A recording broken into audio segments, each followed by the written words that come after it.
এটা একটি Mobil filter.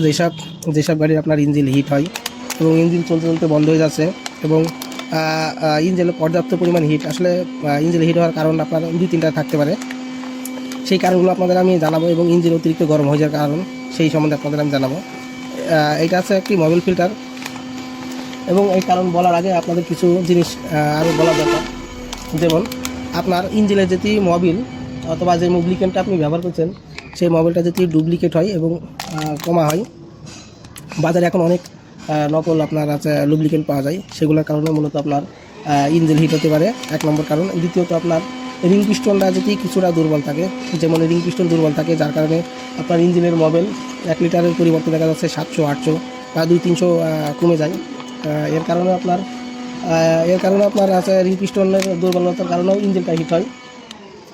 এবং আরেকটা বলি, আপনার যেমন আপনার গাড়ির ইলেকট্রিক প্রবলেম বা কারেন্টের প্রবলেম থাকলেও দেখা যাচ্ছে গাড়ি ভালো চলছে না, ধাক্কা মেরে মেরে চলছে, এর কারণে আপনার ইঞ্জিনটা গরম হয়। এবং আরেকটা কারণ হচ্ছে আপনার জেনুইন কারণ, যা এটা ম্যাক্সিমাম এই কারণেই প্রতিটা গাড়ির ইঞ্জিনের আছে আপনার ইঞ্জিন হিট হয়। সেই কারণটা আপনার ম্যাক্সিমাম মানুষই এটা ভুল করে থাকে। যেমন আপনার এই যে এটা হচ্ছে মোবিল ফিল্টার, এটা একটা মোবিল ফিল্টার, যেমন বাজাজ ডিসকভার, তারপরে আপনার ওই করবি, অ্যাপাসি, এসব গাড়িগুলো এই আপনার এই মোবিল ফিল্টার থাকে। আসলে মোবিল ফিল্টার যদি পরিপূর্ণভাবে বা চেঞ্জ না করা হয়, এখান থেকে আপনার মোবিল পাস হয়, এখান থেকে মোবিল যদি কম পাস হয়, আপনার ইঞ্জিনের প্রতিটা জায়গায় মোবিল আপনার ওঠে না, যার কারণে আপনার ইঞ্জিন হিট হয়। মূলত এটারই আপনার মেন কারণ, যে প্রধান কারণ, যে সর্বপ্রথম আপনার এই মোবিল ফিল্টারটা কোনো গাড়িওয়ালা ভাইরা আপনার মোবিল ফিল্টারটা চেঞ্জ করতে চায় না, আর মোবিল ফিল্টারটা চেঞ্জ না করার কারণেই মূলত ইঞ্জিনটা আপনার হিট হয় এবং ইঞ্জিনটা দ্রুত নষ্ট হয়।